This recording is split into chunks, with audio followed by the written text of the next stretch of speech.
ഒരുപാടുണ്ട്. അവർക്കത് പ്രയോജനം തന്നെ ചെയ്യും. കാരണം 100 പേരിൽ 50 പേരെ ഇതുപോലെ വേഷം കെട്ടി നടക്കുന്നവരാണെങ്കിൽ അപ്പോൾ അവർക്ക് കിട്ടേണ്ട ആനുകൂല്യങ്ങൾ ഈ 50 പേരിലേക്ക് എത്തും എന്നാണ് ഞാൻ വിചാരിക്കുന്നത്. അല്ലാതെ ഇതുപോലെ വേഷം കെട്ടി നടക്കുന്നവർക്കും ആ ആനുകൂല്യം ലഭിക്കുക എന്ന് പറയുന്നത് നിയമവിരുദ്ധമാണ്.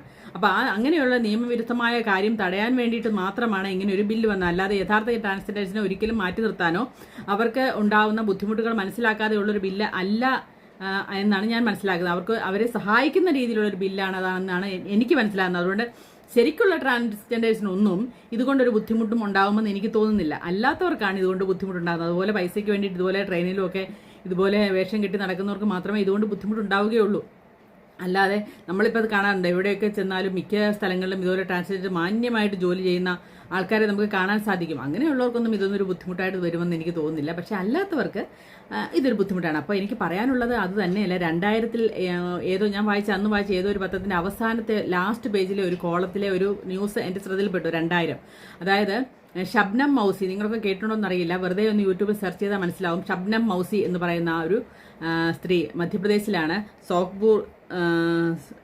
സോഹ്പൂർ ജില്ലയിൽ ഉള്ള ഒരു പുള്ളിക്കാരിയാണ്. അവരാണ് ആദ്യമായിട്ട് MLA ആകുന്നത്. അവിടെ MLA ആദ്യത്തെ നമ്മുടെ ട്രാൻസ്ജെൻഡർ MLA എന്ന് പറയുന്ന ഈ ഷബ്നം മൗസിയാണ്. അപ്പം അന്ന് ഞാനത് വായിച്ചത് എൻ്റെ ഒരു മനസ്സിലുണ്ടായിരുന്നു. പക്ഷേ അതിപ്പം ഞാനൊന്ന് നോക്കിയപ്പം ഷബ്നം മൗസി എന്ന് സെർച്ച് ചെയ്താൽ നമുക്ക് യൂട്യൂബിൽ ഇഷ്ടംപോലെ അത് കാണാൻ സാധിക്കും. അപ്പം അവരെ പോലൊക്കെ ഉള്ളവരെ ഉയർന്നു വരണമെങ്കിൽ അതുപോലെ ഒത്തിരി കഴിവുകളും ഒരുപാട് അറിവുകളും ഒക്കെയുള്ള ആൾക്കാർ നമ്മുടെ ഈ ട്രാൻസ്ജെൻഡറിൻ്റെ ഇടയിൽ തന്നെ ഉണ്ട്. അപ്പോൾ അവർക്കൊക്കെ ഇത് ഒരു പ്രയോജനം ചെയ്യുമെന്നാണ് ഞാൻ വിചാരിക്കുന്നത്. അല്ലാതെ ഒരിക്കലും ഇത് അവരെ പിന്നോട്ട് തള്ളാനോ അല്ലെ അവരെ അടിച്ചമർത്താനോ വേണ്ടിയിട്ടുള്ളൊരു നിയമമല്ല. കാരണം ഇപ്പോൾ നമ്മുടെ ഇലക്ഷൻ്റെ കാലം തന്നെ നമ്മൾ എത്ര പേര് ഏത് പാർട്ടിക്കാരിലാണെങ്കിലും എത്ര പേര് ഇതുപോലെയുള്ളവരെ ഒരു ഇലക്ഷനിൽ മത്സരിപ്പിക്കാൻ തയ്യാറാകും എന്നതിനെക്കുറിച്ച് കൂടി ചിന്തിച്ചു നോക്കുക. എത്ര പേർക്ക് അവസരം കൊടുത്തിട്ടുണ്ട് അവർ, അതും കൂടി ഒന്ന് ആലോചിക്കേണ്ട കാര്യമാണ്. അപ്പം ഇതുപോലെ വേഷം കെട്ടി മനുഷ്യനെ പറ്റിക്കാൻ വേണ്ടി നടക്കുന്ന കുറേ ട്രാൻസ്ജെൻഡേഴ്സും നടക്കുന്ന കുറേ ആൾക്കാരുണ്ട്.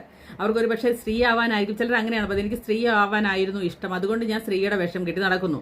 ഇപ്പം മിക്ക ആമ്പിള്ളേർക്കും മുടി വളർത്തി നടക്കുന്നത്, അവരൊരു സാരിയും കൂടെ കെട്ടി അവരെ ട്രാൻസ്ജെൻഡർ അല്ലെന്ന് നമുക്ക് പറയാൻ പറ്റുമോ? അപ്പോൾ അങ്ങനെയുള്ളവരെ സംബന്ധിച്ച് മാത്രമാണ് ഈ ഒരു നിയമം ബാധകമാകുന്നത് എന്നാണ് എനിക്ക് തോന്നുന്നത്. അല്ലാതെ യഥാർത്ഥത്തിൽ ട്രാൻസ്ജെൻഡേഴ്സ് ആയിട്ടുള്ള ഒരാൾക്കും ഈ നിയമം അവർക്ക് അനുകൂലമാണെന്ന് മാത്രമാണ് ഞാൻ വിചാരിക്കുന്നത്. അതിന്റെ പ്രധാനപ്പെട്ട കാരണം ഇതാണ്. അതായത് 100 പേരിൽ 50 പേരും വേഷം കെട്ടി നടക്കുന്നവരാണെങ്കിൽ അവർക്ക് കിട്ടേണ്ട ആനുകൂല്യം ഈ അനധികൃതമായിട്ട് അവരിലേക്ക് കൂടി എത്തിച്ചേരുകയാണ്. അപ്പോൾ ഈ 50 പേരിലേക്ക് തന്നെ ചുരുക്കാൻ വേണ്ടിയിട്ട് ഈ നിയമം വളരെയധികം ബാധിക്കുമെന്ന് എന്തുകൊണ്ട് ഇവർ ചിന്തിക്കുന്നില്ല എന്നാണ് എൻ്റെ ചോദ്യം. അപ്പോൾ നിങ്ങൾക്ക് ഇഷ്ടപ്പെട്ടെങ്കിൽ നിങ്ങളുടെ അഭിപ്രായം രേഖപ്പെടുത്തുക കമൻറ്റ് ബോക്സായിട്ട്. ചീത്ത വിളിക്കേണ്ടവർക്ക് ചീത്ത വിളിക്കാം, ഞാൻ മറുപടി തരും.